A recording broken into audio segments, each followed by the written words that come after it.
उस रूम का दरवाजा बंद कर दो चुपके से जाके। तो रिकॉर्डिंग चल रहा है, छोड़ दो, मैं बंद कर दूंगा।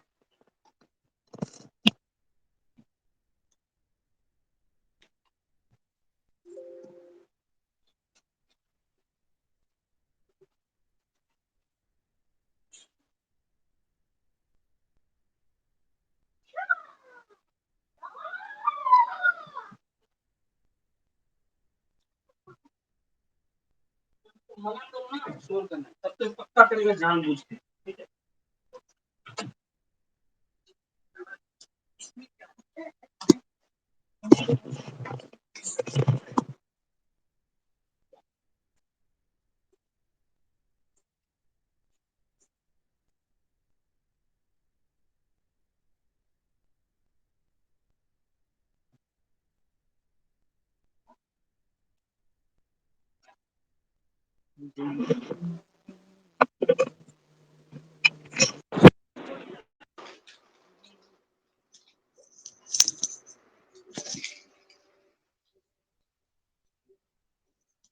बेटा मत करो प्लीज, वॉल्यूम दो कम रखो।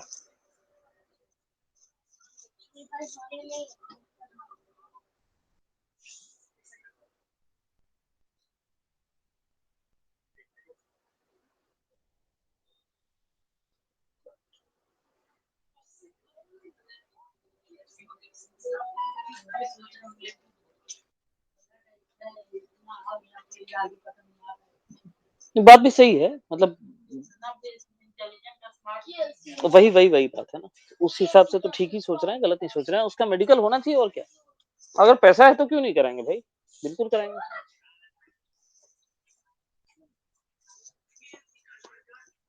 अगर पैसा है और साल बर्बाद नहीं करना चाहते तो कराएंगे।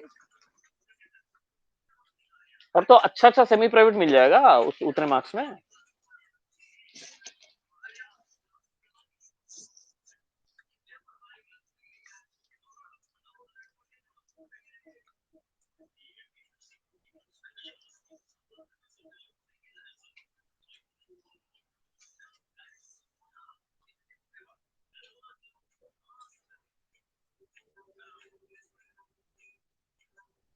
हाँ जी अशनूर जी, ये साउंड कहाँ से आ रहा है?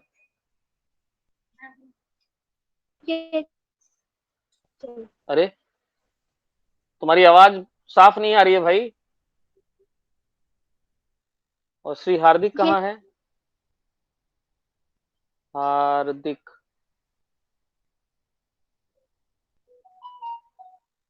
कृपया ज्वाइन करें।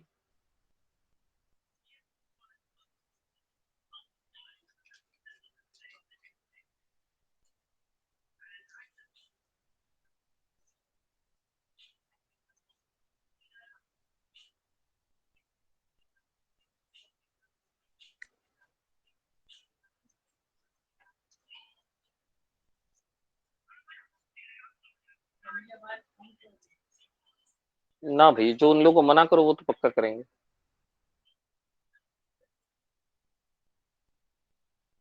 चलो अशनू शुरू करते हैं, पता नहीं कब आएंगे साहब, कुछ भरोसा नहीं है। ठीक है, वेट करके क्या फायदा है यार, मेरे को 10 बजे डॉट छोड़ना होगा, मेरे को मार्केट भी जाना है, बहुत जरूरी काम। हेलो हेलो अशनूर, आवाज आ रही है?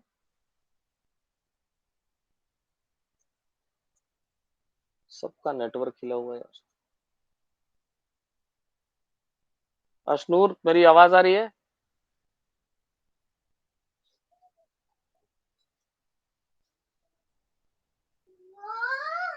हेलो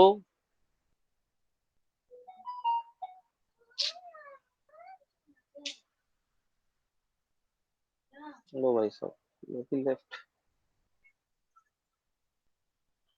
हाँ जी अशनूर जी, आवाज आ रही है? यस सर, अब आ रही है, तो पहले अब नहीं ठीक। आ रही थी। हाँ पहले मुझे भी नहीं आ रही थी।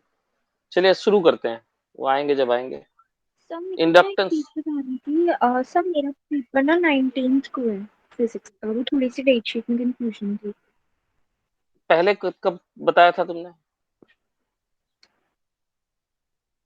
सर 21 बताया था, अब 19 है। कोई फर्क नहीं पड़ता, हमारा आज हो जाएगा सिलेबस। ठीक है। यस। चलिए, the property of a coil due to which an induced current is produced in the coil when it is subjected to a time varying magnetic flux is called inductance. आज हम inductance के बारे में पढ़ेंगे और यही last section है mutual और सेल्फ इंडक्टेंस वगैरह। ठीक है यार, Yes, आवाज sir. नहीं आ रही यार, हाँ बीच बीच में आ रहा। ठीक है, ओके ओके ओके। तो इंडक्टेंस क्या है जरा इसको समझते हैं, है ना। देखिए, जैसे मान लीजिए एक कॉइल है, ये एक कॉइल है, सोलेनोइड बोलिए, ठीक। और इसको आपने एक सर्किट में कनेक्ट करके रखा हुआ, ठीक है।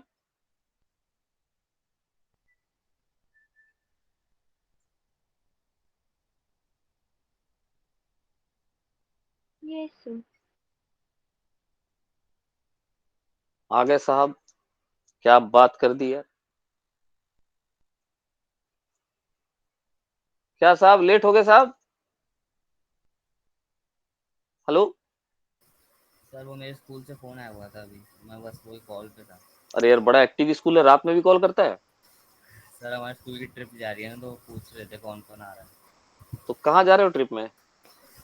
हम सर उत्तराखंड जा रहे हैं, नैनीताल। बहुत बढ़िया। कब जा रहे हो भाई, एग्जाम से पहले? अच्छा, एग्जाम हो गया। सर एग्ज़ाम हो गया, अभी 14 तारीख का है।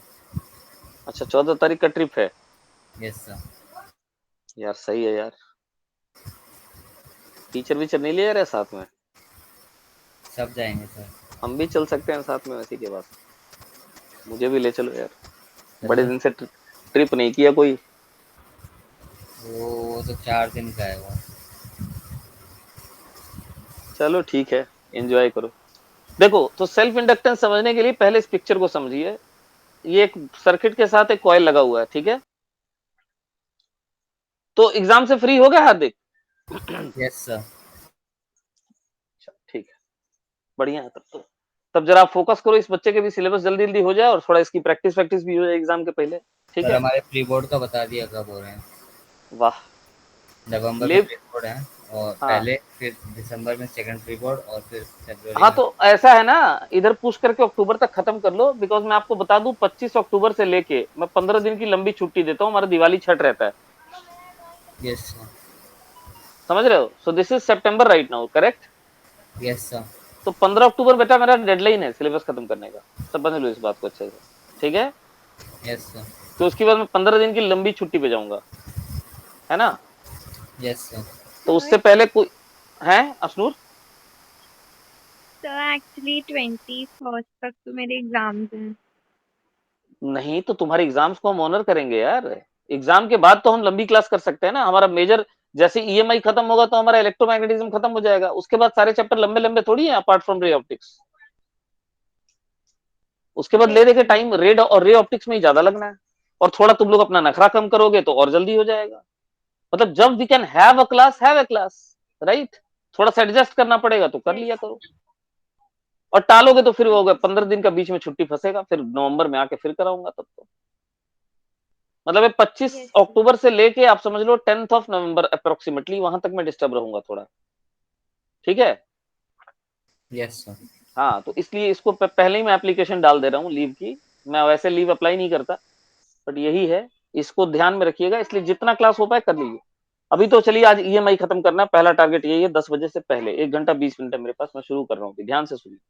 तो मैं आपको सेल्फ इंडक्टेंस एक्सप्लेन कर रहा था, व्हाट इज सेल्फ इंडक्टेंस, ठीक है, ठीक। Yes sir. और साहब की क्लास भी लेनी है मैथ्स की शुरू करनी है कि नहीं करनी है, अब बता दो। सर कर लो। अब मेरा भी हाफ ईयरली का सिलेबस हो गया 11th का, तो आप कैन स्टार्ट। कहाँ से शुरू करें, इधर सेकंड हाफ वाले से पहले शुरू करें? सर सेकंड हाफ से कर लो, स्कूल में आज इंटीग्रेशन शुरू किया है। हाँ, तो इंटीग्रेशन से पकड़ते हैं और क्या, ठीक है। मैं रिलेशन फंक्शन लास्ट में पढ़ाऊंगा, ठीक है, ओके। रिलेशन फंक्शन और इनवर्स, क्योंकि ये तो फर्स्ट टर्म का पार्ट हो गया, है ना। सर अभी रिलेशन फंक्शन शायद सेकंड टर्म में ही आएगा, वो कराया नहीं अभी तक। हाँ, तो ठीक है, करेंगे करेंगे उसको, वो सबसे कॉम्प्लेक्स चैप्टर वही है दोनों। उसको थोड़ा सा एक बार मैं वही रिव्यू कर रहा था, रिलेशन फंक्शन और इनवर्स। बाकी इंटीग्रेशन और ये सब बाद वाली चीजें जो है इसमें तो कोई जान नहीं होती, ठीक है। उसमें मेहनत लगती है और थोड़ा बोरिंग भी है sir, relation yes sir. Function बढ़ना सबसे बोरिंग चैप्टर है, ठीक है, 11th में भी और 12th में भी वही पेन ज्यादा देता है। सर कर रखा है वैसे, मैंने आधा ही रहा था शुरुआत में, आकाश किया था मैं थोड़ा टाइम। हाँ इन्वर्स कर रखा है, इन्वर्स भी किया है सर। चलो ठीक है तब तो इधर इंटीग्रेशन शुरू करते हैं, जो तुम्हारा नहीं हुआ है वो करेंगे पहले, कि सेकंड टर्म में आसानी से, ठीक करूंगा उसका अब वर्कआउट करता हूँ। आज जाके सिलेबस खत्म किया 11th का हाफ ईयरली का, तो उनका रोटेशनल तक आ रहा था फर्स्ट टर्म में, it was too large syllabus, आधा से ज्यादा मैथ्स आ रहा था, कराया है सब। अब आइए देखिए होता क्या है अशनूर, कि आप जैसे मान लीजिए सर्किट को के अंदर आप इस जॉकी को इधर ले जा रही है मान लीजिए, ठीक है, यस हाँ सर। जी बेटा, यस सर। तो बताओ रेजिस्टेंस को बढ़ा रहे हो कि घटा रहे हो?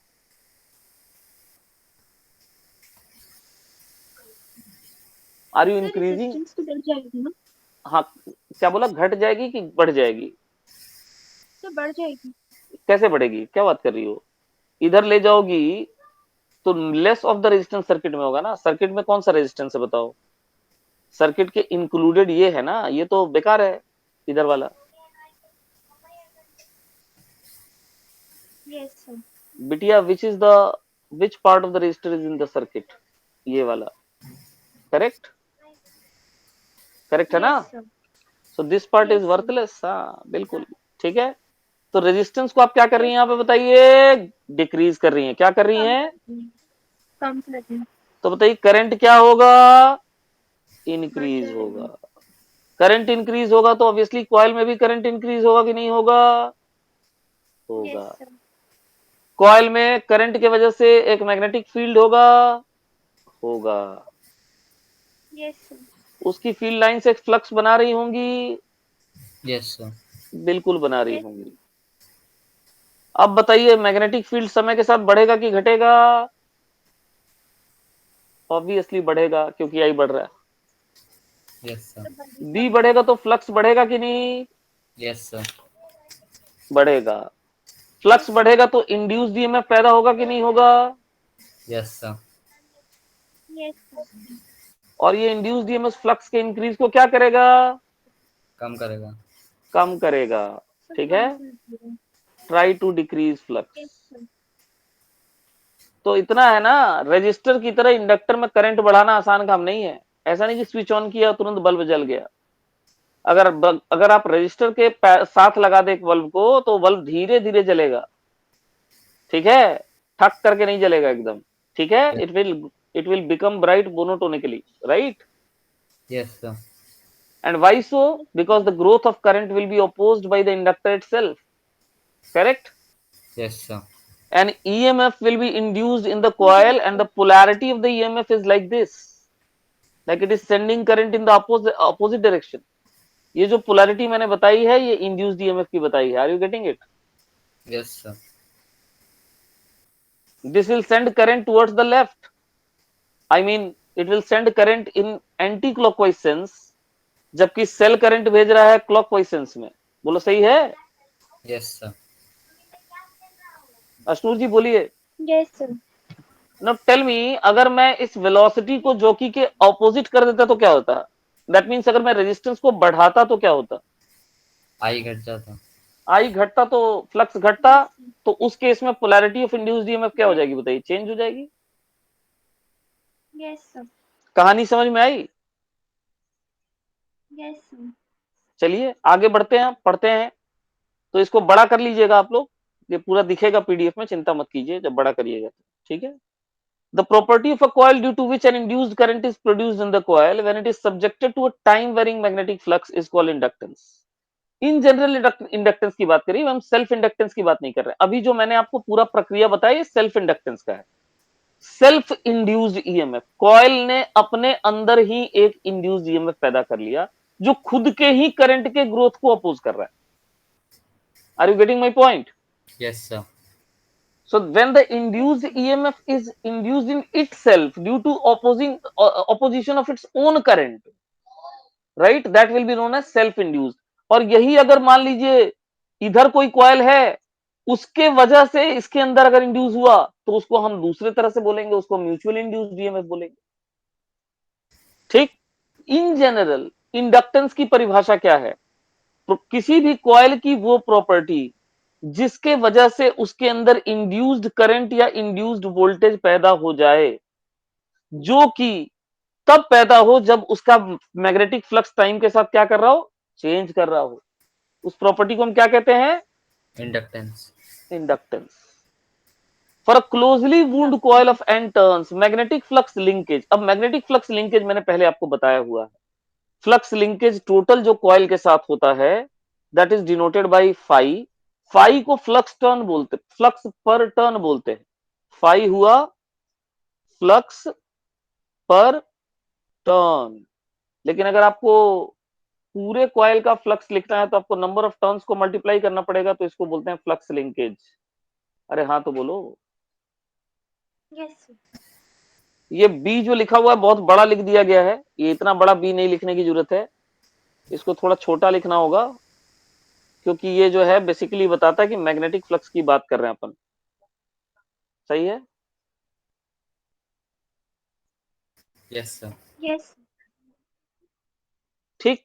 और ये जो होगा is proportional to the current I. ये किसके प्रोपोर्शनल होगा? तो भाई ऑब्वियसली करंट आई के प्रोपोर्शनल होगा। क्यों हो गया करंट आई के प्रोपोर्शनल, ये बताइए। इसलिए हो गया करंट आई के प्रोपोर्शनल क्योंकि यार फ्लक्स डिपेंड करेगा मैग्नेटिक फील्ड पे, और मैग्नेटिक फील्ड आएगी किससे? करंट से।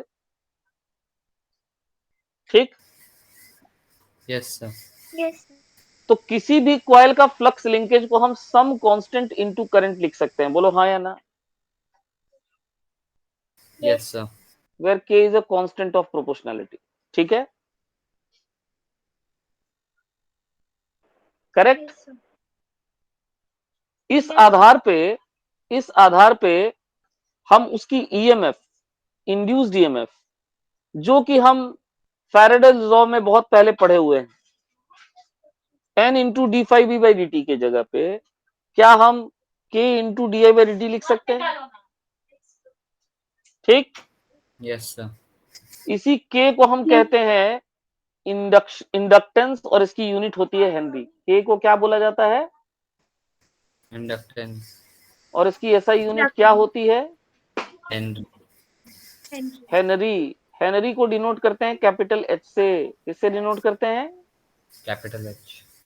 बिल्कुल सही जवाब, कैपिटल एच से डिनोट करते हैं इसको। ठीक है। वैसे अगर इसकी आप यूनिट निकालेंगे तो हेनरी को आप कह सकते हैं कि इट इज वेबर पर टर्न, नंबर ऑफ टर्न, है ना? वेबर पर एम्पेयर बोलिए, टर्न का तो कोई यूनिट होगा नहीं, तो वेबर पर एम्पेयर। तो हेनरी को अगर आप तोड़े तो वेबर पर एम्पेयर भी लिख सकते हैं। ठीक। Yes sir. Yes. So what is 1 henry? 1 henry define करने बोलेंगे तो क्या बोलेंगे? It is numerically equal to the flux associated the coil through which 1 ampere current is flowing. बिल्कुल सही है। अगर आपने नेट फ्लक्स लिंकेज को K इंटू आई लिखा है, तो बताइए कि अगर करंट की वैल्यू 1 एम्पियर होगी, राइट, यस सर। यस। तो क्या हम कह सकते हैं कि फ्लक्स लिंकेज जो होगा एन फाई, उसकी वैल्यू K के बराबर हो जाएगी? Yes sir. तो यस। वही कहा हुआ है यहाँ, डेफिनेशन पढ़िए। it is numerically equal to the flux associated with a coil through which 1 ampere current is flowing। ठीक है। Yes sir. नेट फ्लक्स लिखिएगा, सारे टर्म्स का मिला के बात कर रहे हैं हम लोग। Alternately, 1 Henry can be also defined as induced EMF in a coil through which current is changing at the rate of 1 ampere per second। ये कहां से डेफिनेशन आया? अभी अभी आपको पढ़ाया था, induced EMF N d phi by d होता है। यस कहो सर। हाँ। और इसी को अपन minus K d I by d भी लिखते हैं। कहो हाँ। Yes sir. तो अब आप बताओ कि अगर I d I by d की वैल्यू 1 एम्पेयर हो, if d I by d is equal to 1 ampere per second, right, yes sir. Then what is E? Is E numerically not equal to K? Yes sir. So alternately, 1 Henry can be numerically defined as induced EMF in a coil through which current is changing at the rate of 1 ampere per second। यहां तक कोई दिक्कत? No sir. Ashnoor कोई दिक्कत? अशनूर आपकी voice नहीं आ रही। अभी आ रही है? Hello hello hello. यस। आ रही है ओके, सर। यस सर, आ रही है। अभी कोई दिक्कत? No sir. No sir. Okay, आगे बढ़ जाऊं। Yes sir. अब देखिए आते हैं टाइप्स ऑफ इंडक्टेंस पे। इंडक्टेंस के दो प्रकार होते हैं, कौन कौन से? सेल्फ इंडक्टेंस और mutual inductance, correct? Yes sir. देखिए यही यस डायग्राम सर। मैंने आपको अभी बताया था, मैंने आपको यही डायग्राम बताया था ना, yes sir. Same to same है। Yes sir. और ये जो आप यहां पोलैरिटी देख रही है, इंड्यूस्ड ईएमएफ की पोलैरिटी है, ठीक है? Yes yes sir. Induced EMF को हम बैक ईएमएफ भी कहते हैं। इंड्यूस्ड ईएमएफ को हम क्या कहते हैं? Battery EMF. Back back back EMF. अच्छा, बैट ईएमएफ। बैड नहीं, बैक, BACK, बैक। हाँ सर, बैक ही बोला मैं। ओ सॉरी।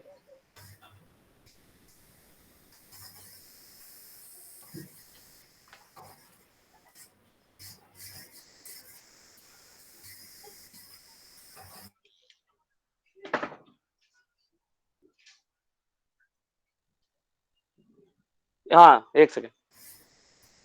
तो बैक ईएमएफ कहते हैं इसको बेटा, और ये एक्सप्लेन मैं पहले ही कर चुका हूं, तो इसलिए दोबारा इसको एक्सप्लेन करने की जरूरत तो नहीं लग रही है मेरे को। No sir. अश्नूर आवाज आ रही है अभी?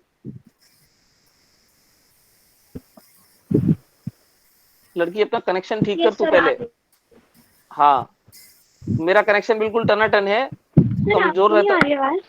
बीच बीच में नहीं आ रही है बेटा, गायब हो जा रही है, क्या करूं? अब सही है, ठीक है। ओके। यस। तो सेल्फ इंडक्टेंस की डेफिनेशन पढ़ेंगे। The property of a coil by virtue of which it opposes the increase in its own current is called self inductance. Definition समझ में आई? Yes sir. वो प्रॉपर्टी जिसके वजह से ये खुद के करंट के इंक्रीज को क्या करता है? अपोज करता है, ठीक है? जिसके वजह से खुद के ही करंट के इंक्रीज को क्या करता है? अपोज करता है। क्लियर है? Yes sir. अश्नूर हाँ बोलो प्लीज। हेलो। Yes sir. हाँ ठीक है, सर आवाज नहीं आ रही। आवाज आ रही है, तेरा लैग बहुत ज्यादा है, बोले तो सिग्नल वीक है तेरा, ठीक है? इसलिए लैग बहुत ज्यादा है, मैं जब बोलता हूं तो बहुत देर से आवाज तेरे पास पहुंच रही है। Yes sir. ठीक है, कोई नहीं कोई नहीं, at least you are getting it signal. Okay, the induced EMF produce in the coil. अभी अभी आपने के आई लिखा था, जस्ट के को आप रिप्लेस कर दो एल से। अभी जो थोड़ी देर पहले आपने के लिखा था, आपने थोड़ी देर पहले एन फाइव को के आई लिखा था ना, याद करो। Yes sir. तो उस के को यहां एल कह दो, और यही एल होता है सेल्फ इंडक्टेंस। क्या होता है? Self inductance. यूनिट इसकी भी हेनरी ही होती है, ठीक है? Yes sir. तो बैक ईएमएफ का फॉर्मूला जो के d I by D T आया था, वो L D I by D T बन जाएगा, ठीक है? Yes sir. Yes. Good good. काट क्यों दिया भाई? ठीक तो लिखा था, के इक्वल टू एल लिख दो, constant of proportionality is equal to L. Okay, self inductance depends on geometry and material of the coil. Self inductance किस पे डिपेंड करता है? कॉइल की ज्योमेट्री पे डिपेंड करता है और उसके मटेरियल पे डिपेंड करता है, ठीक? Yes sir. Yes sir. And its core, its core का मतलब है magnetic field in the core. Magnetic field,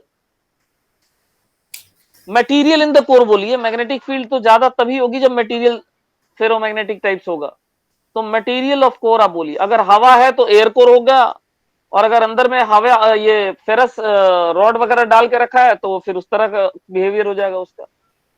तो material in its core, got it? Yes sir. अगर हवा रहेगी तो सेल्फ इंडक्टेंस कम होगा, और अगर आयरन रहेगा तो सेल्फ इंडक्टेंस ज्यादा होगा। समझ गए? Yes sir. Yes sir. क्योंकि एल प्रोपोर्शनल होता है म्यू के। म्यू कहते हैं परमिएबिलिटी को। किसको कहते हैं बेटा? परमेबिलिटी। और परमिएबिलिटी सबसे कम किसके लिए होती है बच्चा? एयर के लिए या वैक्यूम के लिए, समझ गए? Yes sir. Yes sir. ठीक है, इसकी रिलेटिव परमिबिलिटी 1 होती है लगभग, और मैक्सिमम जो होता है वो होता है फेरोमैग्नेटिक मटेरियल के लिए। किसके लिए? Ferromagnetic material. Ferromagnetic material. Ferromagnetic material का नाम बताओ, 3 फेरोमैग्नेटिक मटेरियल का। आयरन, कोबाल्ट, निकल। ठीक है, यस सर। Yes sir. देखने में ऐसा लगेगा अगर फेरोमैग्नेटिक कोर के ऊपर बनाया जाएगा सोलेनोइड तो।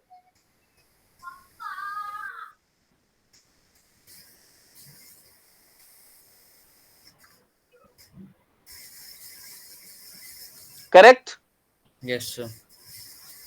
Yes sir. चलिए आगे बढ़ते हैं। Derivation of self inductance. अब आप देखिए सोलेनोइड के लिए आपको सेल्फ इंडक्टेंस डेराइव करने बोला जा सकता है। पैर पसार दो, हटो, इधर चलो।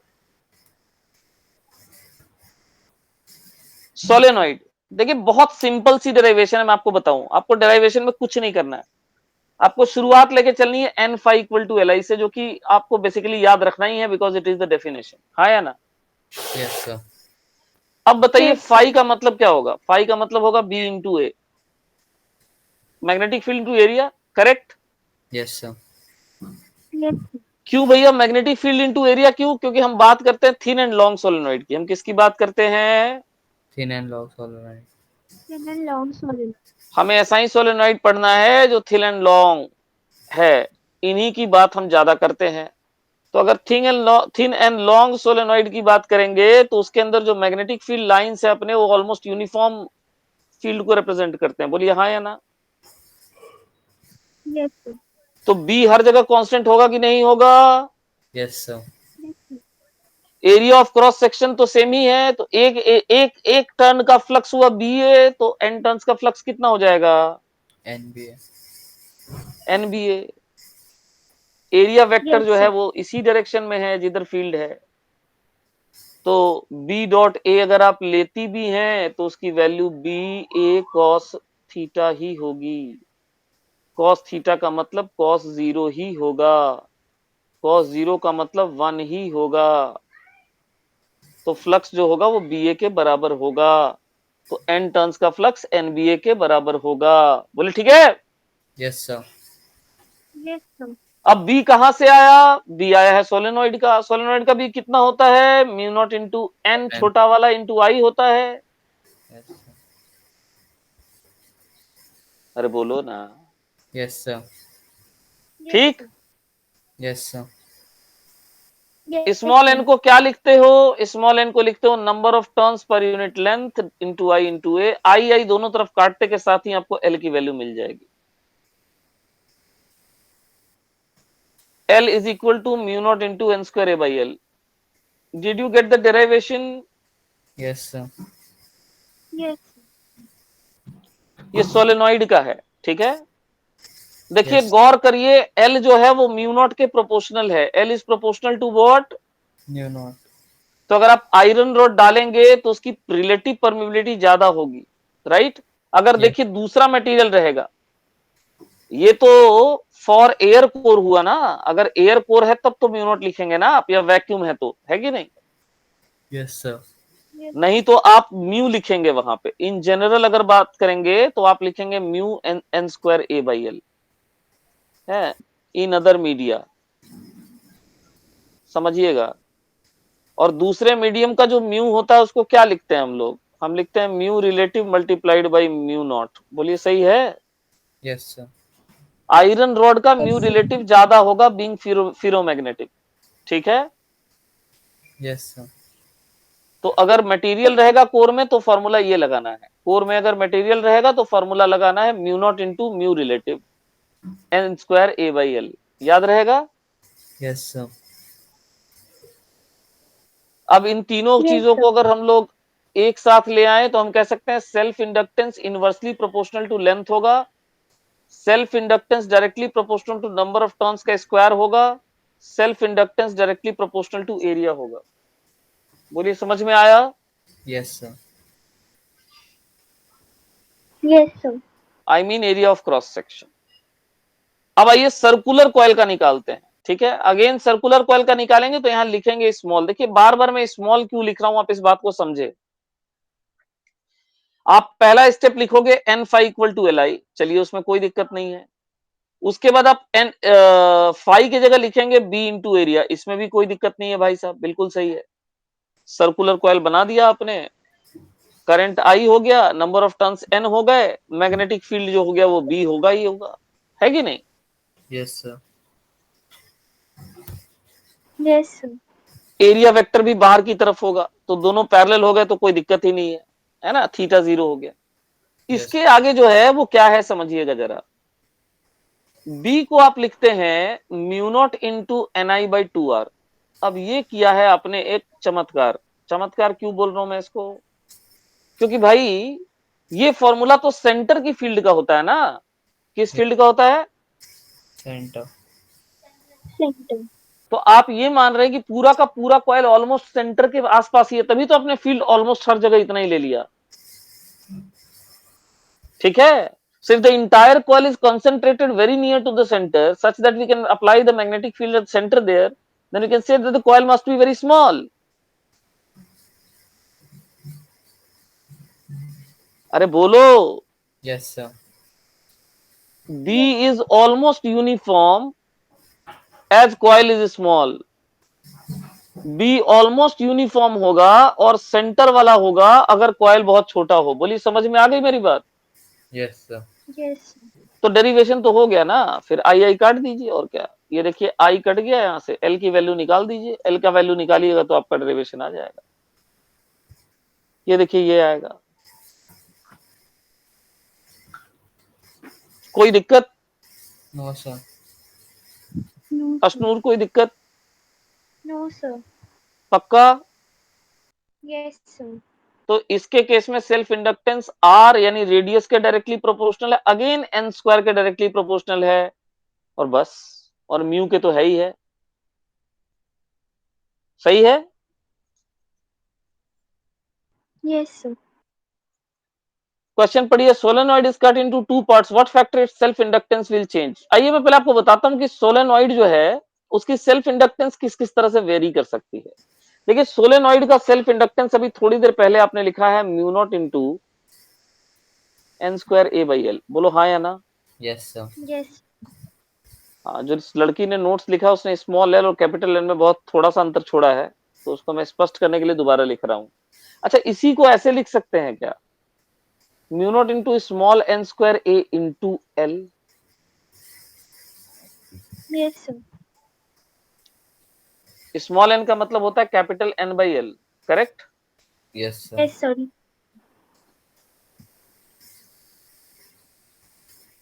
ठीक है। Yes sir. अब देखो कौन सा फॉर्मूला कब यूज करेंगे इस बात को समझ लो। जैसे मान लीजिए आप एक सोलेनॉइड को कट कर रही हैं, तो अगर आप कट करेंगी तो आपने number of turns per unit length नहीं बदला, सही है ना। जैसे मान लीजिए 9 सेंटीमीटर में 9 टर्न है बेटा, और आपने 3 पार्ट्स में काट दिया, तो हर पार्ट में 3-3 टर्न रहेगा ना, यस सर। और हर यस पार्ट की सर। लेंथ, हर पार्ट की लेंथ 3-3 सेंटीमीटर रहेगी। Yes sir. यानी number of turns per unit length अभी भी तो वही रहा ना, 1 turn per centimetre. Yes sir. Yes sir. तो अगर कट करेंगे तो क्या होगा, क्या सेम रह जाएगा? नंबर ऑफ टर्न ना सेम रहे, लेकिन नंबर ऑफ टर्न पर यूनिट लेंथ सेम रह जाएगा। समझ यस गए? सर। Yes sir. तो आप फॉर्मूला यूज करेंगे ये वाला, करेक्ट? यस अरे सर। बोलो। तो आपका yes sir. Self inductance directly proportional होगा लेंथ के। कहो हाँ। Yes sir. Yes sir. अब अगर आप सोलेनॉइड को स्प्रिंग की तरह कंप्रेस करेंगे तो बताइए क्या बदलेगा?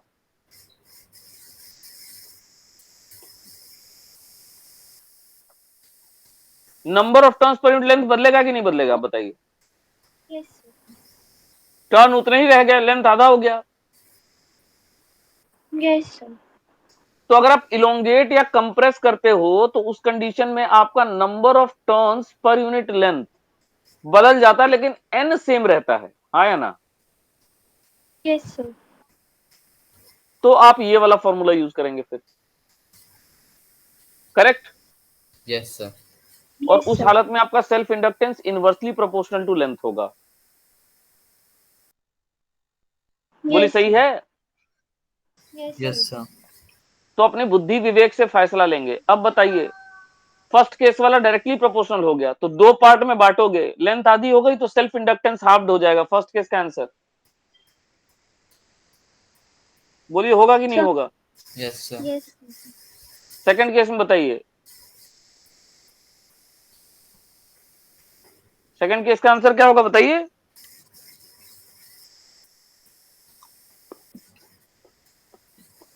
सर इसमें भी हाफ ही होएगी। हम्म, Yes, sir. हम्म। Sir, length half हो रही है ना? तो लेंथ के इनवर्सली है ना बेटा। अब Sir, तो double हो जाएगा. तब कहां सो रहे हो भाई तुम लोग हैं? डबल हो जाएगा। Yes, sir. ये लिखा हुआ है यहाँ पे, सारा चर्चा परिचर्चा। अब आइए म्यूचुअल इंडक्टेंस पे आते हैं, ठीक है? यस। Yes, sir. ध्यान से सुनिए, पहले समझा देता हूं। देखिए, इस बार आपको दो कॉइल दिख रहे होंगे, यहाँ पे दिख रहे हैं। Yes sir. Yes, PC sir. मतलब प्राइमरी कॉइल, एससी मतलब सेकेंडरी कॉइल। बोलिए हाँ।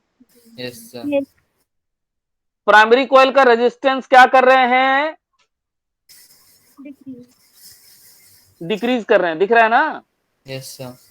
Yes, sir. तो करंट क्या हो जाएगा? Increase. Increase. Increase. Current increase हो जाएगा तो मैग्नेटिक फील्ड जो ये पैदा कर रहा है वो भी क्या हो जाएगा? इंक्रीज। अगर इंक्रीज होगा तो फ्लक्स भी क्या कर जाएगा? इंक्रीज। अब जो फ्लक्स की लाइनें ये पैदा कर रहा है, वो फ्लक्स की लाइन केवल इसी से नहीं गुजर रही है, वो इसके पड़ोसी वाले कॉइल से भी गुजर रही है। दिख रहा है आपको? Yes sir. ये देखिए, the same lines are passing through the neighbouring coil also, right? Yes sir. तो अगर फाई घटेगा, सॉरी बढ़ेगा, तो सेकेंडरी कॉइल से जो फ्लक्स गुजर रहा है वो भी तो बढ़ेगा ना? Yes sir. Yes, sir. तो उसमें एक इंड्यूस्ड ईएमएफ इस फ्लक्स के इंक्रीज को अपोज करेगा। Yes sir.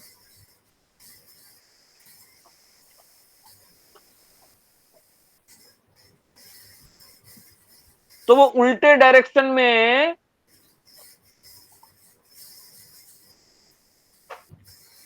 एक फील्ड पैदा करने की कोशिश करेगा। ये देखिए, ये इंड्यूस्ड मैग्नेटिक फील्ड की डायरेक्शन होगी। अरे ठीक है। Yes sir. And therefore it will create an induced current in itself. तो गैल्वेनोमीटर अगर लगा के रखा है तो करंट डिटेक्ट होगा उसमें।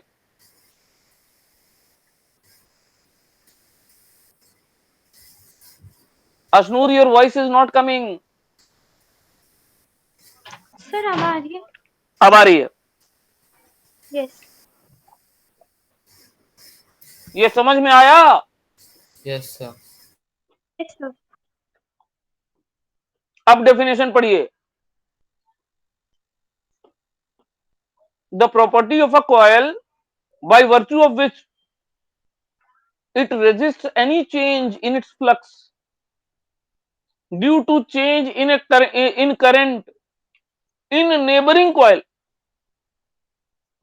is called mutual inductance। समझ गए?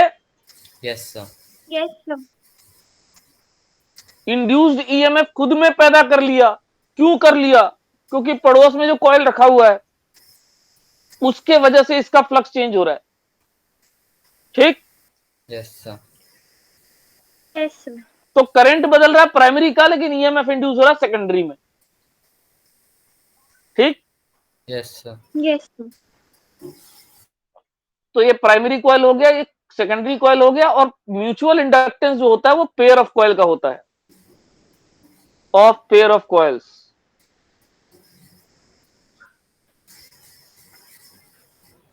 EMF produced due to mutual inductance and EMF is induced in P which is called the, P का मतलब हो गया सेकेंडरी, ठीक है, is called the mutually induced EMF। यहां जो EMF पैदा होगा उसको म्यूचुअली इंड्यूस्ड EMF कहेंगे, करेक्ट। Yes sir. अब यहां थोड़ा केयरफुल रहिएगा, क्योंकि एक प्राइमरी कॉइल भी है और एक सेकेंडरी कॉइल भी है, ठीक है। Yes sir. यस तो किसका क्या लिख रहे हैं बहुत जरूरी है समझ के लिखना। चलिए सुनिए, flux through secondary coil is proportional to magnetic field in produced by primary coil, correct? हाँ या ना? Yes sir.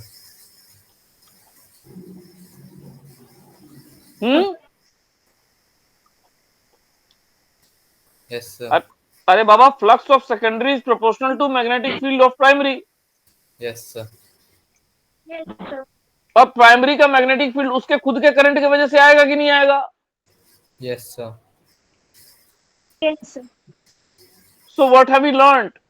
Flux of secondary is directly proportional to current of primary, yes sir. Yes sir and so total flux of the secondary ns into phi s is also proportional to current of primary. Yes sir. Yes sir And here comes the constant of proportionality, mutual inductance, correct. तो इसमें थोड़ा सा चुल है, उसमें कोई S P ऐसा कुछ नहीं लिखा हुआ था। एनएस फाई एस की वैल्यू एम आई पी के बराबर होगी। बोलिए, समझ में आया? Yes sir. इसको एक लेवल और समझ लीजिए, एनएस माने number of turn off secondary, और फाई एस का क्या होगा? फाई एस में मैग्नेटिक फील्ड तो प्राइमरी का होगा, लेकिन एरिया किसका लेना होगा? बोलो भाई बोलो। सेकेंडरी। सेकेंडरी का, क्योंकि फ्लक्स आप ले रहे हैं सेकेंडरी का, लेकिन फील्ड कौन प्रोवाइड कर रहा है? प्राइमरी। रटिए अच्छे से, इसको याद कीजिए, कहां एस लिखा है कहां पी लिखा है, यस सर या दिमाग लगाइए कि अरे यार हम किसके फ्लक्स की बात कर रहे हैं, ऐसे सोचेंगे। सोचो, मैं याद नहीं करता, मैं अपना तरीका बताता हूं। इंड्यूस्ड ईएमएफ में, ईएमएफ किस में पैदा हुआ? अबे अबे इंड्यूस्ड ईएमएफ किस में पैदा हुआ? प्राइमरी या सेकेंडरी? सेकेंडरी। सेकेंडरी। तो फ्लक्स किसका चेंज हुआ? सेकेंडरी। सेकेंडरी। तो एनएस फाई एस चेंज हुआ, लेकिन किसके वजह से हुआ? Magnetic field of primary. Primary, magnetic field of primary. इसको आप एमआईपी लिखिए, ठीक। और उसके बाद यहां पे इस बात को याद रखिएगा कि यहां प्राइमरी का फील्ड यूज हो रहा है, एरिया सेकेंडरी का यूज हो रहा है। Yes sir. या फिर इसको याद कर लीजिए, अच्छे से पढ़ लीजिए। अब इसी पे डेरिवेशन डिपेंड करेगा सारा। आगे बढ़ जाएं। Yes sir. अब देखिए, म्यूचुअल इंडक्टेंस के वजह से जो ईएमएफ आया उसको कैसे निकालेंगे, तो बहुत आसान है। सेकेंडरी कॉइल का फ्लक्स कितना लिखा भैया? सेकेंडरी कॉइल का number of turns into secondary coil का flux per unit time, correct. Yes sir. अब बेटा इस इक्वेशन को डिफरेंशिएट कर दो, क्या बन जाएगा बताओ? अच्छा, माइनस भी होगा, बाद में लगा दूंगा, कोई बात नहीं। m into d I primary coil of d t, बोलो सही है? Yes sir. The equation will contain a minus sign, why so? Due to Lenz law. बोलिए, एक्सप्रेशन समझ में आया? Yes sir. यस सर यहां तक कोई दिक्कत? No sir. Ashnoor, yes sir. एक बार रिव्यू कर लो। सर रिव्यू भी करती हूँ। रिव्यू कर लिया? सर कर दी। हम्म।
हो गया सर। अशनूर, यस सर हो गया। अब देखो, म्यूचुअल इंडक्टेंस डिराइव करेंगे for a pair of solenoids. Okay, yes sir. पहले डायग्राम समझो।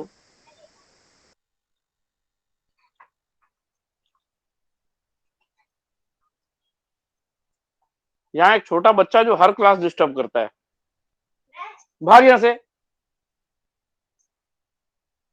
कह रहा हूं रिकॉर्डिंग ऑन है फिर भी परेशान कर रहा है। ये देखो यार, ये है तुम्हारा प्राइमरी कॉइल, ठीक है? Yes sir. और इसके भीतर में है, बिल्कुल इसके कोर में situated, secondary coil with a galvanometer. ठीक। Yes sir. अब यस बताओ, प्राइमरी का जो फ्लक्स होगा वो सब सेकेंडरी को जाएगा कि नहीं जाएगा? मतलब सारा फ्लक्स नहीं जाएगा, लेकिन जाएगा ना फ्लक्स सेकेंडरी में। Yes sir. Yes sir. अब और डेरिवेशन करते हैं। Number of turns in secondary coil, ये इसने एससी एससी लिखा ना, बहुत ज्यादा हो गया, ऐसे लिखना चाहिए था खाली, बस बहुत हो जाता है। अभी अभी आपको ये बताया मैंने, बोलिए हाँ। Yes sir.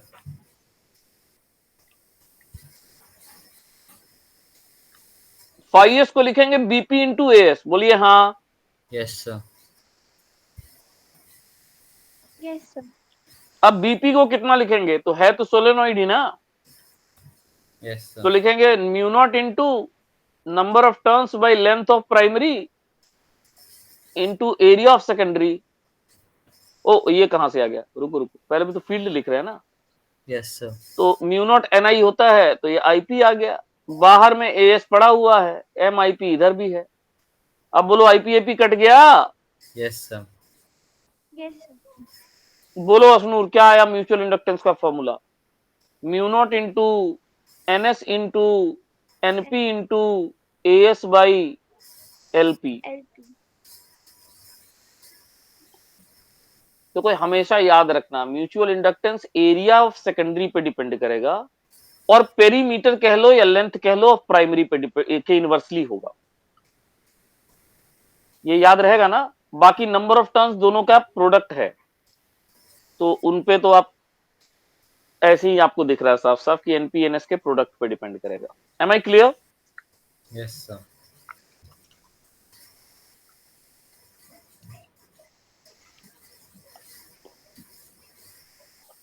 अश्नु बोलो, समझ में आया? Yes, sir.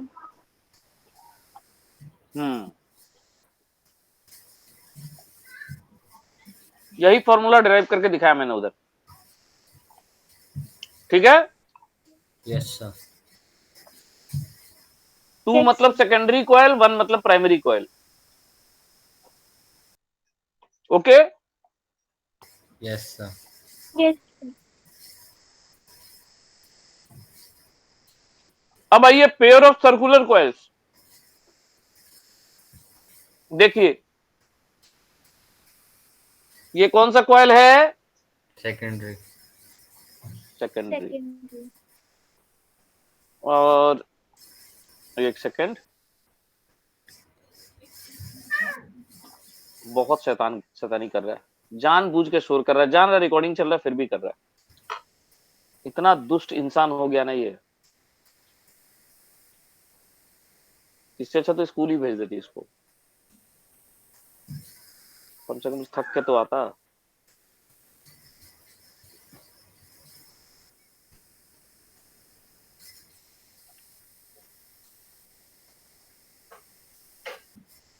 वैसे मैडम आपकी कौन सा चैप्टर पढ़ा रही है अश्नु अभी? मैडम पढ़ाते हैं कि सर पढ़ाते हैं?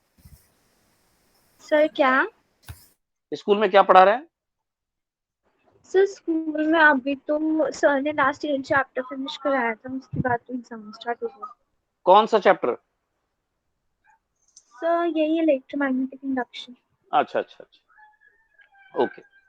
हाँ अब देखें, अब जरा यहाँ पे मैं यहाँ पे रेजिस्टेंस को अगेन फिर इधर ले जाऊंगा, घटाऊंगा, तो मेरा current in the primary coil बढ़ेगा कि नहीं बढ़ेगा?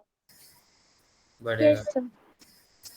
ओके, अब प्राइमरी कॉइल का करंट बढ़ेगा तो प्राइमरी मैग्नेटिक फील्ड भी बढ़ेगी कि नहीं बढ़ेगी? Yes sir. Yes sir. Primary magnetic field inward है तो फ्लक्स भी इनवर्ड वाला बढ़ेगा कि नहीं बढ़ेगा? Yes sir. तो सेकेंडरी कॉइल को किधर करंट देना चाहिए कि उसको अपोज कर सके? आउटवर्ड। आउटवर्ड। मतलब फील्ड आउटवर्ड देगा, करंट सेकेंडरी में जो होगा वो ऐसे होगा। करेक्ट है ना? Yes sir. B induce will be outward. अब सुन बात मेरी, देख इसको भी निकालते हैं, मैं करके दिखा रहा हूं, ऑल्दो लिखा हुआ है यहाँ पे but I am not doing that, मैं अलग से कर रहा हूं। एनएस इंटू फाइव को फिर से लिखेंगे एम इंटू आईपी, बोलो हाँ या ना? Yes sir. अब यस बताओ सर। फाइव को क्या लिखेंगे? किसका मैग्नेटिक फील्ड? यस। एएस। और मैग्नेटिक फील्ड किसकी? अब सेकेंडरी के फ्लक्स में मैग्नेटिक फील्ड किसका आता है? फ्लक्स के लिए मैग्नेटिक फील्ड किसने दिया? सर प्राइमरी में। तो 3 दिन में बोलोगे क्या?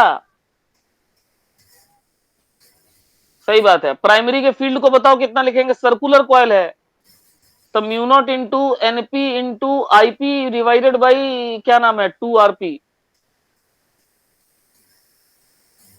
सेकेंडरी का एरिया को लिखोगे पाई आर एस स्क्वायर। अच्छे से देख लो, अच्छे से, इसको अच्छे से देखो।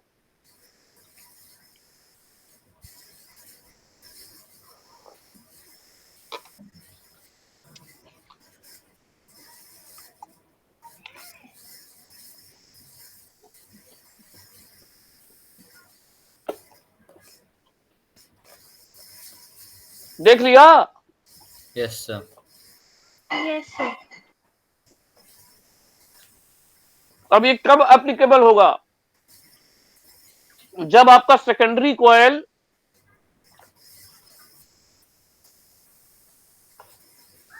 is very small and situated at center of primary coil। कहो हाँ। Yes sir. Yes sir. अब इससे देखिए आपका एम आ गया, खुद बताइए क्या आ गया? आईपी आईपी काट दीजिए, म्यू नॉट आएगा, एनपी एनएस तो पहले जमाने से आता ही रहा है। R square S. हाँ, एरिया ऑफ सेकेंडरी पे डिपेंड करेगा और लेंथ ऑफ प्राइमरी पे डिपेंड करेगा। 2 आरपी नीचे आ गया। Am I clear? Yes sir. Clear है? Yes okay. Sir. Yes sir. अब देखिए क्या कहता है क्वेश्चन, पढ़िए पहले। Prove that magnetic interaction between two coils, mutual inductance of 1 due to 2 and m1 1 due to 2 and 2 due to 1 होना चाहिए, ये दोनों बराबर होगा, आर इक्वल है। एक सेकंड रुको भाई, ये कहना क्या चाहता है पहले पढ़ने दो। 2 due to 1 and 1 due to 2 को कह रहा बराबर होगा। अच्छा, ऐसे ही कतई बराबर नहीं होना चाहिए, कैसे बराबर हो जाएगा? लेंथ दोनों की बराबर ले ली, चापरे मर्जी से कुछ भी नहीं। अच्छा, तो आइडेंटिकल कॉइल कौन लिखेगा?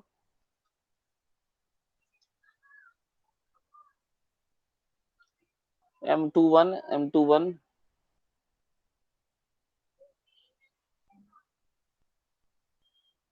यार एक सेकंड, एनसीईआरटी खोलने दो मेरे को। ये सवाल का इसने कुछ ना कुछ गड़बड़ कर रखा है, मेरे को एनसीईआरटी खोलने दो। इस चैप्टर का एनसीईआरटी दिखाया था ना,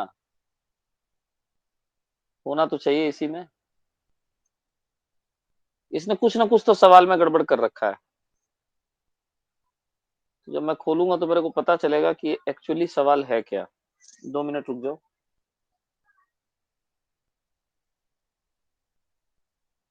एनसीईआरटी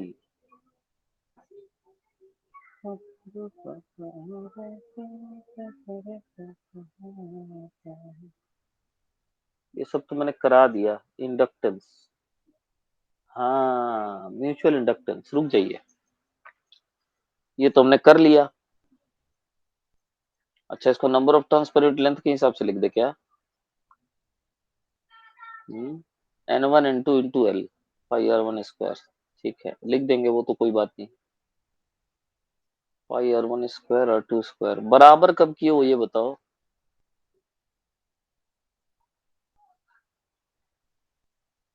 यूजिंग 6 N1 N2 पाई R1 स्क्वायर। अच्छा, अब समझा मैं ये क्या करना चाहता है। ओके ठीक है, ओके सुनिए। हम्म, ठीक है। हम्म, ओके समझ गया। देखिए, सुन रहे हैं आप लोग? Hello, Yes. We are in this diagram right? Look at this diagram carefully. दिख रहा है? Yes sir. Yes, sir. अब सुनिए मेरी बात, हमें क्या प्रूव करना है समझिए। इतना सुंदर चित्र बना हुआ है, इसी पे प्रूव करते हैं। We have to prove that mutual inductance of coil 1 due to coil 2 is equal to mutual inductance of 2 due to coil 1। ये दोनों बराबर है, ये प्रूव करना है। प्रश्न समझ में आ गया आपको? Yes, sir. चलिए आइए पहले हम लेते हैं M1 2 की बारी करते हैं। 1 क्या निकालना है 2 के वजह से। चलिए, तो flux of 1 into number of turns of 1 is equal to M12 into current due to 2। यहाँ 2 प्राइमरी है, बाहर वाला 2 माने बड़ा वाला। ये स्टेप समझ में आ रहा है yes sir. Yes, Ashnoor sir. जी? Yes, sir. ग्रेट ग्रेट, ये तो समझ में आई जाएगा। तो अभी किया हमने ड्राइव ना, तो अभी इसमें क्या है, फाई की जगह हम लिखेंगे मैग्नेटिक फील्ड सेकंड का, लेकिन एरिया फर्स्ट का, into number of turns first का, और M12 तो रहने देंगे और I2 लिखेंगे। अब B2 लिखने के लिए हम लिखेंगे mu not into number of turns per unit length of 2 into current of 2, area of 1, relax relax, अभी हो जाएगा, into number of turns of 1। यहां तक कोई दर्द? No no sir. अरे अभी तो लिखा ही नहीं बे, पहले ही तुम लोगों ने नो सर यस सर बोल दिया, पूरा लिख तो लेने दो। I2 कट गया, बोलो हाँ। Yes sir. तो M12 की वैल्यू कितनी आ गई अपनी? जयू एसी चला दे जरा, एसी चला दे। म्यू नॉट इनटू, ध्यान से देखना,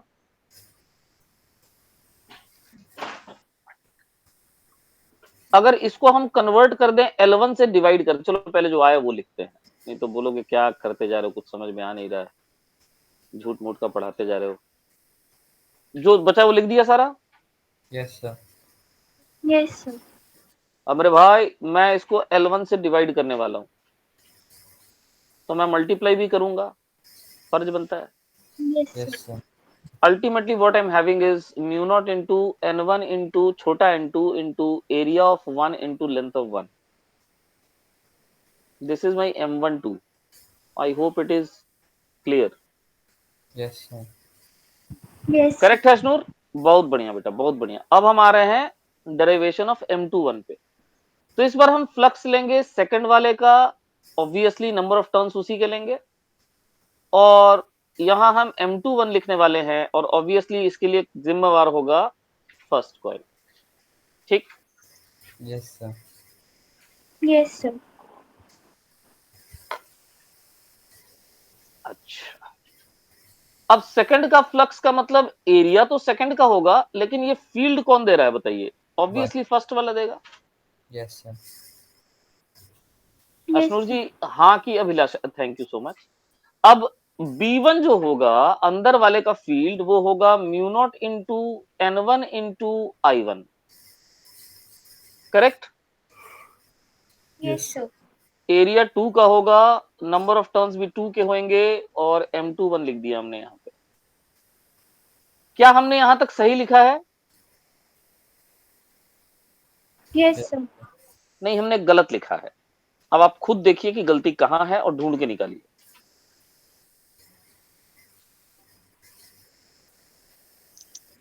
कहां गलत है बताइए।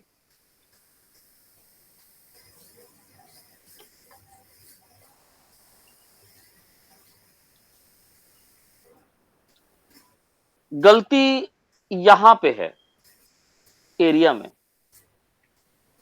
यस हालांकि आप फ्लक्स निकाल रहे हैं 2 का, लेकिन एरिया आपको 1 का ही लेना होगा। पूछिए क्यों? सर क्यों? क्यों? क्योंकि बेटा जो मैग्नेटिक फील्ड लाइंस ये फर्स्ट कॉइल हमारा पैदा करेगा, वो कन्फाइंड होंगे केवल R1 रेडियस तक। बोलो हाँ या ना? Yes sir.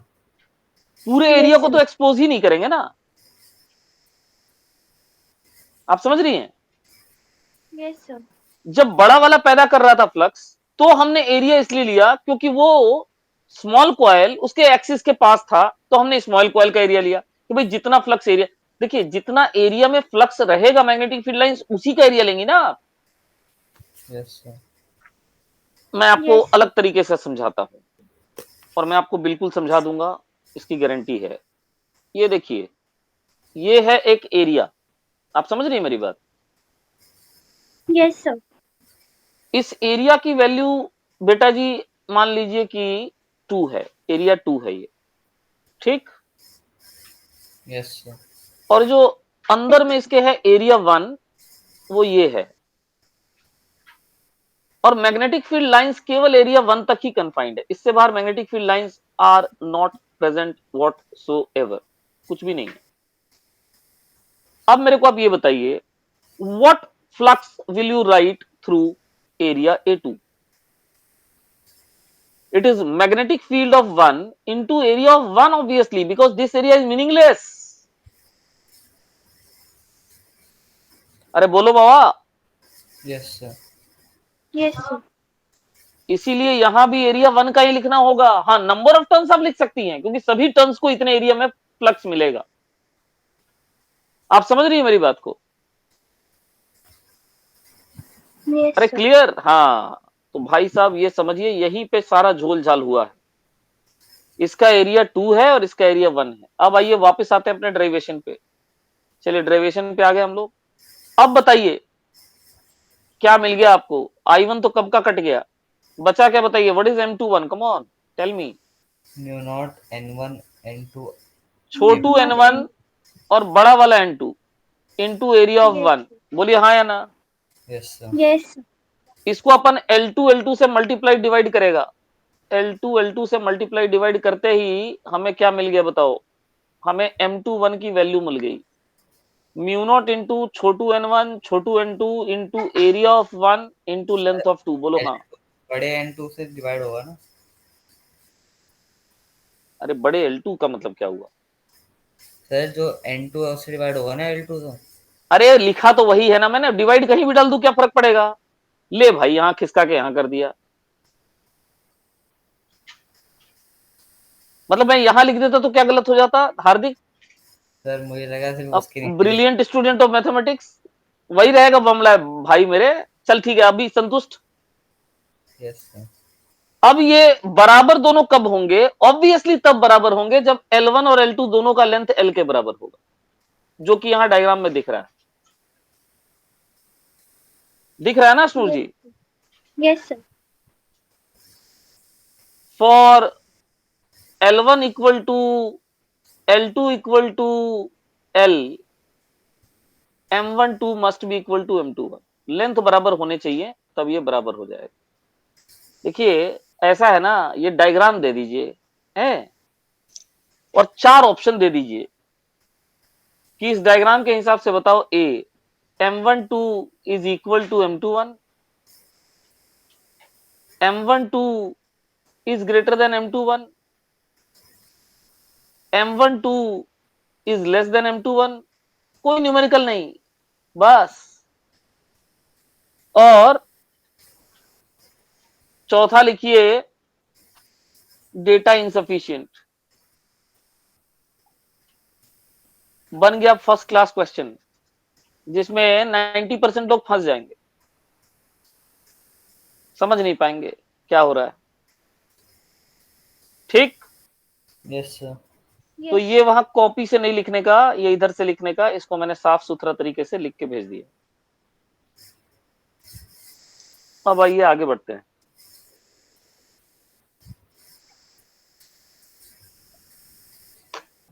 प्रभु, ओ भाई कहाँ गया?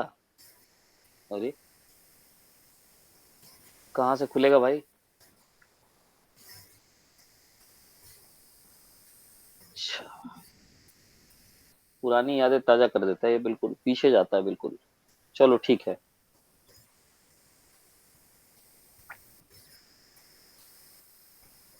हाँ, ये हमने कहाँ तक पढ़ा? हाँ यहाँ तक पढ़ लिया है, ठीक है। ये अभी करवा रहा था मैं, सही है ना? Yes sir. Yes sir. अब देखिए इस टाइप के क्वेश्चंस। अच्छा एक क्वेश्चन आपको देता हूँ, इस पे जरा बताइएगा मेरे को आंसर। ये बहुत बढ़िया क्वेश्चन बना हुआ है।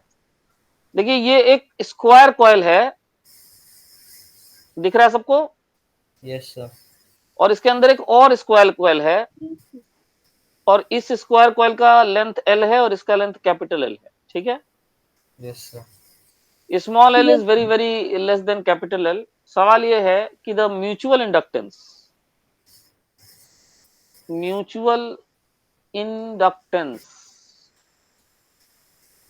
between the coils is proportional to A capital L by small l square, wow, B small l by capital L square, C capital S square by small l, D small l square by capital L। बताओ।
अबे जल्दी बताओ।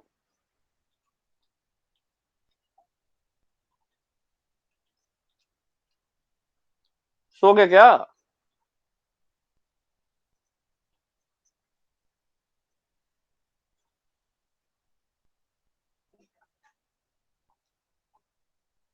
अरे अभी क्या पढ़ाया था मैंने? Mutual inductance area of secondary के प्रोपोर्शनल होता है और प्राइमरी के साइड लेंथ के इनवर्सली। Yes sir. इसको साइड लेंथ भी लिख सकती हैं, इसको पेरीमीटर भी लिख सकती हैं, जो लिखना चाहे। तो बताइए कौन सा आंसर होगा? क्या कर क्या रहे हो तुम लोग बे? बैठे रहो, मैं भी बैठा रहता हूं। सर एल स्क्वायर में एन नहीं होनी चाहिए सी ऑप्शन। बेटा सेकेंडरी कौन होगा? अंदर वाला कि बाहर वाला?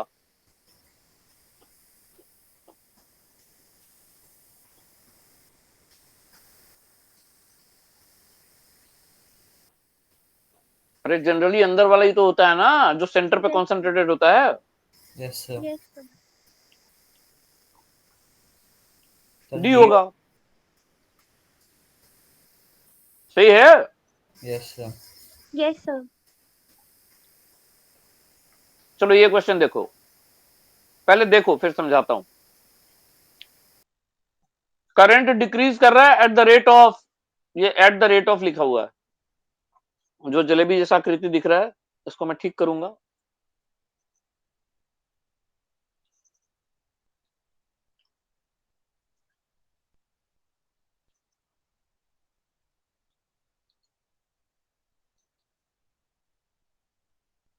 At the rate of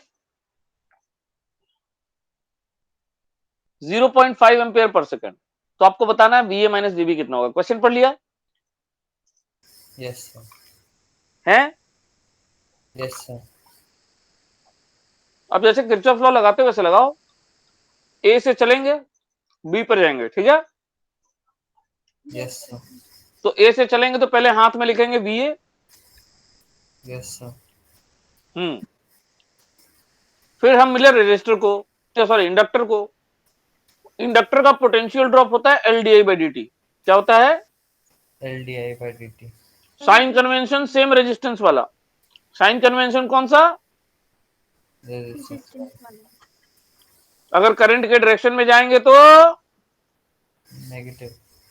current के ऑपोजिट जाएंगे तो, पॉजिटिव। बिल्कुल समझ में आ गया। Yes sir. उसके बाद आया सेल, पॉजिटिव से नेगेटिव जाएंगे तो, नेगेटिव। उसके बाद फिर सेल, नेगेटिव से पॉजिटिव जाएंगे तो, पॉजिटिव। उसके बाद रजिस्टर, करंट के डायरेक्शन में जाएंगे तो। नेगेटिव। अशनूर जी यहां तक कोई तकलीफ? और सर। पहुंच गए कहां पे? वीबी पे। तो लिखेंगे इक्वल टू में वीबी। बोले सही है? Yes sir. Yes sir. बस एक छोटा सा तकलीफ और है, बस छोटा सा। इस डीआई बाई डी टी पे नजर रखिएगा। अगर ये डिक्रीज करेगा तो ये अपना साइन भी लेगा नेगेटिव। Yes sir. समझ रहे हैं? Yes sir. ये नेगेटिव और ये नेगेटिव मिलकर दे देंगे पॉजिटिव। अरे बोलो ना। Yes sir. Yes sir. बाकी वैल्यू देख लो आप। याद रखिए कैपेसिटर का वोल्टेज होता है Q by C, sign convention वही होता है। रेजिस्टर का वोल्टेज होता है आई आर, साइन कन्वेंशन वही होता है। इंडक्टर का वोल्टेज होता है L D I by D T, sign convention वही होता है। बस D I by D T पे नजर रहनी चाहिए। बोलिए समझ में आ रहा है? Yes sir. Yes sir. वीए minus भी निकल जाएगा अब। Yes sir. वन है करंट, करंट वन दिया हुआ है, ये कट गया। वीए माइनस वी भी आ जाएगा 3, है ना? Yes sir. तो ये देखिए ये क्वेश्चन अभी करा दिया आपको। यस। आगे बढ़िए, ये वाला पढ़िए, पढ़िए पढ़िए।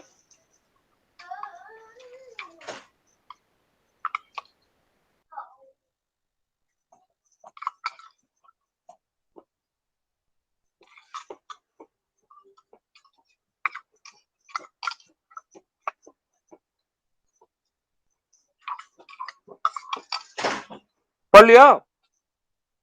Yes sir. Yes sir. Primary NS NP दिया हुआ है, आईपी दिया हुआ है, आईपी का रेट ऑफ चेंज भी दिया हुआ है, एरिया ऑफ प्राइमरी दिया हुआ है, सब दिया हुआ है। ये लेंथ है,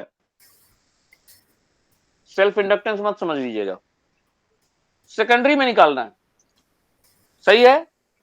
यस सर। तो सेकेंडरी में जो इंड्यूस्ड ईएमएफ होगा वो होगा mutual inductance of Q due to 1 into DIP by dt। बोलिए हाँ। Yes sir.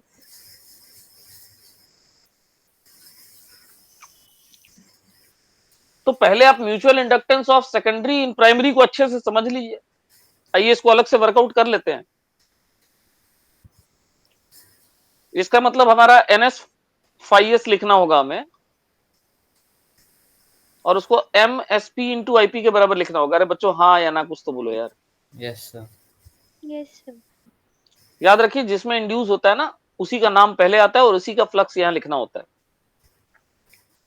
लेकिन इसकी मजबूरी यह है कि इसमें फील्ड प्राइमरी का होगा, एरिया सेकेंडरी का होगा कि नहीं? Yes sir. Yes sir. Field primary का लिखिएगा आप कितना, NP mu naught NP by LP IP AS। ये हो गया देखिए आपका। अब दोनों तरफ से IP काट दीजिए। Yes sir. तो आपको मिलेगा MSP, और कितना मिलेगा, mu naught into NS into NP into area of secondary by length of primary. समझ गए आप? Yes sir. Yes sir. इसको आप उठाइएगा और यहां रख दीजिएगा MSP की जगह। ठीक? Yes sir. Yes sir. क्योंकि इसमें उल्टा भी पूछ सकता है, EMF इंड्यूस्ड इन, मान लीजिए उसको भी बैटरी से कनेक्ट कर देता और सेकेंडरी की जगह प्राइमरी में पूछ देता, तो ये अच्छे से समझ लीजिएगा कहां क्या लगेगा क्या नहीं लगेगा। ठीक है? यस वही सर। से मोस्टली यही होता है। ठीक है, area of secondary by length of primary होता है। चलिए अब आइए यहाँ पे वैल्यू डाल देंगे, तो इसको निकाल लीजिए और उसका पुट कर लीजिएगा कैलकुलेशन, छोड़ दो। Yes sir. DIP by dt तो दिया ही हो ना, ये जो दिया हुआ this is DIP by dt, 2 ampere per second. and mutual inductance you can already calculate from all the data given, so it can be done easily। आया ना, छोड़ दे, यस सर। कर लीजिएगा। ठीक है, अब आइए energy stored in a current carrying inductor निकालेंगे। देखिए रेजिस्टर जो है वो एनर्जी को डिसिपेट करता है, ये हमने पढ़ा हुआ I2 RT is the heat loss, and capacitor does what, it stores energy in its electric field given by half CV square, correct? Yes sir. Likewise inductor also stores energy in its magnetic field, so wherever there is a field there must be some potential energy associated, and वही energy की बात हम यहाँ कर रहे हैं। ठीक है, yes sir.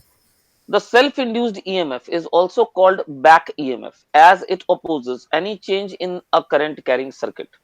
physically the self inductance plays the role of inertia। याद रखिए इस बहुत इंपॉर्टेंट लाइन है, सेल्फ इंडक्टेंस वही रोल प्ले करता है इलेक्ट्रोमैग्नेटिज्म में जो मास प्ले करता है, इनर्शिया प्ले करता है मैकेनिक्स में।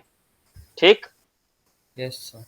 करंट एक तरह की वेलोसिटी है, करंट को बढ़ाना है यानी वेलोसिटी को बढ़ानी है, तो मास उसमें हिंड्रेंस देगा और उसका ऑपोजिशन कौन करेगा बताइए, फोर्स।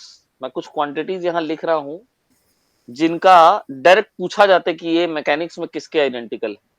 तो मैं आपको बता दूं कि जो डिस्प्लेसमेंट होता है या पोजीशन होती है वो चार्ज के आइडेंटिकल होती है। dx बाई dt यानी जिसको आप वेलोसिटी कहते हैं, तो वो आइडेंटिकल होता है करंट के। और एक्सिलरेशन जो होता है जिसको आप dv by dt कहते हैं, वो आइडेंटिकल होता है di by dt के। यहाँ पे मास के आइडेंटिकल होता है सेल्फ इंडक्टेंस। सुनिएगा ध्यान से, ये कोई बताएगा नहीं, बहुत बढ़िया चीज बता रहा हूं आपको है। और फोर्स के आइडेंटिकल होता है ईएमएफ या पोटेंशियल डिफरेंस, चाहे वो किसी का पोटेंशियल डिफरेंस हो, इंडक्टर का हो या कैपेसिटर का हो। आप देखिए ना, एमए करिएगा तो क्या आएगा, L D I by D आ जाएगा, that is a voltage, correct. Yes sir. और मोमेंटम एम वी यानी एल आई, ये फ्लक्स के आइडेंटिकल होता है। चलिए इतना बहुत है, तो काफी आइडेंटिकल चीजें हैं, तो इसीलिए उसको इनर्शिया ऑफ सर्किट कहते हैं। सेल्फ इंडक्टेंस रहेगा तो सर्किट में करंट का ग्रोथ नहीं होने देगा। The electromagnetic analog of mass in mechanics लिखा हुआ भाई साहब, ठीक है, electromagnetic analog of mass in mechanics. So the work need to be done against back EMF. तो इस बैक ईएमएफ के अगेंस्ट जाके आप करंट को बढ़ाएं, इसमें सेल को वर्क करना पड़ेगा। The work done is stored as magnetic potential energy. और ये जो वर्क हमारा बैटरी करेगा उसको मैग्नेटिक पोटेंशियल एनर्जी के तौर पे वो जमा हो जाता है।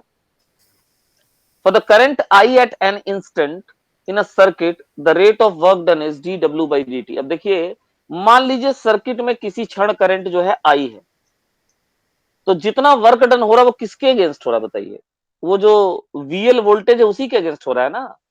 Yes sir.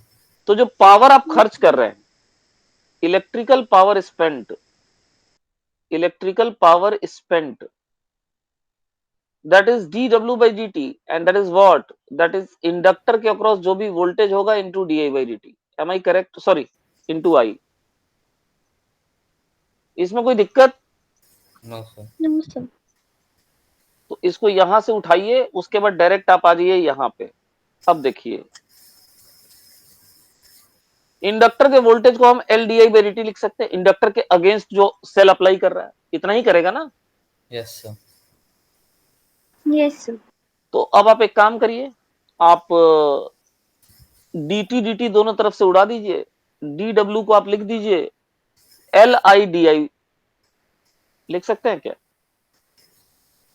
Yes sir. और इसको इंटीग्रेट कर दीजिए, इंटीग्रेशन करने के बाद जो आएगा वही आपका पोटेंशियल एनर्जी होगा। तो U की वैल्यू आ जाएगी आपकी half capital L into I square, I square by 2 होगा ना इंटीग्रेशन इसका। Yes sir. ठीक, this is the magnetic energy stored in magnetic field in core of inductor। बोलिए समझ में आया? Yes sir. यस। तो अगर आप करंट को I1 से बढ़ा के I2 करना चाहती हैं तो आपका जो वर्क डन होगा, आप लिमिट चेंज कर दीजिएगा, यहां पे सब कुछ सेम होगा। LIDI का इंटीग्रेशन आपने किया था, LIDI का इंटीग्रेशन आप फिर से करें, बस लिमिट की वैल्यू क्या हो जाएगी बताइए, I1 से बढ़ के क्या हो जाएगी, I2। सही है? Yes sir. यस। सो आपका वर्क डन जो हो जाएगा that will be half into L into I2 square minus I1 square. So whether you write this or you write final energy, magnetic energy minus initial magnetic energy, both mean the same thing because magnetic energy is half Li square। बोलो सही है? Yes. ठीक है। अब देखिए, इस half Li square को और कितने तरीके से लिख सकते हैं, बड़ा अजीब तरीके से इसने लिखा है L यार। देखिए Li की वैल्यू किसके बराबर है बताइए, n फाई के बराबर है कि नहीं है? Yes sir. यस। तो आप I की जगह लिख सकती हैं n phi divided by L। तो आपका एनर्जी जो आएगा, जिसको आप अभी तक हाफ Li स्क्वायर कहती थी, वह एनर्जी आ जाएगी I का स्क्वायर करने के बाद कितनी, n square phi square by L square. बोलिए हाँ। Yes sir. Basically it is n square phi square divided by L, and the same thing you can write। सोचिए, ये जो आपकी हाफ Li स्क्वायर एनर्जी है, इसको Li को अलग कर दें और एक I को अलग कर दें, तो इस Li की जगह हम n फाई लिख सकते हैं। Yes sir. So these are some ways in which this energy can be modified and written। 1, 2 और एक 3 तो पहले था ही था। बोलिए समझ में आया? Yes sir. अब अगर आपको करंट का डिपेंडेंस, सॉरी, एनर्जी की डिपेंडेंस लिखनी होगी करंट पे या फ्लक्स पे, तो मैं आपको वही इक्वेशन की एडवाइस करूंगा जिसमें या तो करंट हो या फिर फ्लक्स हो, दोनों ना हो। बिकॉज वेरिएशन जब देखा जाता है तो एक साइड में यू रहेगा और एक साइड में दूसरा वेरिएबल, 3 वेरिएबल्स नहीं रहने चाहिए। सो ग्राफ के लिए अपन ये वाला इक्वेशन यूज करेंगे या फिर ये वाला इक्वेशन यूज करेंगे, तीसरा वाला इक्वेशन नहीं यूज करेंगे। तो फाई के भी स्क्वायर पे डिपेंड करेगा और आई के भी स्क्वायर पे डिपेंड करेगा, इसलिए आपका ग्राफ जो होगा वो पैराबोला होगा। बोलिए समझ में आया? Yes sir. Yes sir. लेकिन अगर फाई स्क्वायर और आई स्क्वायर के साथ ग्राफ बनाते तो ये ग्राफ स्ट्रेट लाइन होता। ठीक है? Yes sir. Explain the working and principle of AC generator. अबे कितना बचा चैप्टर अब? तो भाई बस यहीं तक है यार। अभी आज यहीं तक छोड़ दो। अब कल का बताओ पहले टाइमिंग, कल क्या है किसके पास टाइमिंग, जल्दी बताओ। 7:30 से 9 नहीं हो सकता, ये मेरा रिजर्व्ड है। और कुछ है तो बताओ, दिन विन में टाइम है किसी के पास कल? सर सुबह स्कूल है। सुबह स्कूल है, ठीक है। कितने बजे आओगे भाई? मतलब 2। क्लास के लिए कितने बजे अवेलेबल हो बताओ? सर एक क्लास शाम को है मेरी 5 से 6:30, उसके अलावा फ्री हूँ मैं। 5 से 6:30 उसके अलावा फ्री हो। तुम बताओ अशनूर? सर कल इवनिंग क्लास तो पॉसिबल नहीं है, मुझे कहीं जाना है। तुम्हें कहीं जाना है तो इवनिंग क्लास पॉसिबल नहीं, आफ्टरनून क्लास पॉसिबल है? आफ्टरनून? यस सर, सिर्फ 4 o'clock से पहले, क्योंकि 4 o'clock क्लास होती है। Hardik, at what time we can start earliest? Sir 2:15 के आसपास। 2:15 के आसपास कर सकते हैं। So nice of you. So do one thing, कल हम लोग छोटी क्लास करेंगे, कोई दिक्कत नहीं है ना? Yes make it, sir. हाँ, 2:15 या 2:30 के आसपास रखेंगे एंड 3:30 तक करेंगे, छोटी क्लास रखेंगे। ठीक है? Yes sir. Yes So sir. I'm writing 2:15, it may be 2:30, right? Yes sir. Yes sir. 2:15 to 3:30 dot, because 3:30 I have a class, scheduled class, so I can take this class. Okay, इतना बहुत अच्छा है। अगर एक एक घंटा ही मिले तो कोई दिक्कत नहीं है टुमारो। धन्यवाद आप लोग के सहयोग के लिए, बहुत बहुत धन्यवाद। कल ये खत्म हो जाएगा फॉर श्योर, ठीक है? मैं पुश नहीं करना चाहता जबरदस्ती, वैसे खत्म है ही, समझ रहे हो? Yes sir. आराम आराम से हो, वही बढ़िया। तो आज यहीं तक करेंगे। Thank you. Thank you sir. Notes भेजता हूँ मैं, एक सेकंड भेज ही दो यार। पेज नंबर इसमें कहाँ तक है? ट्रांसफार्मर। अच्छा।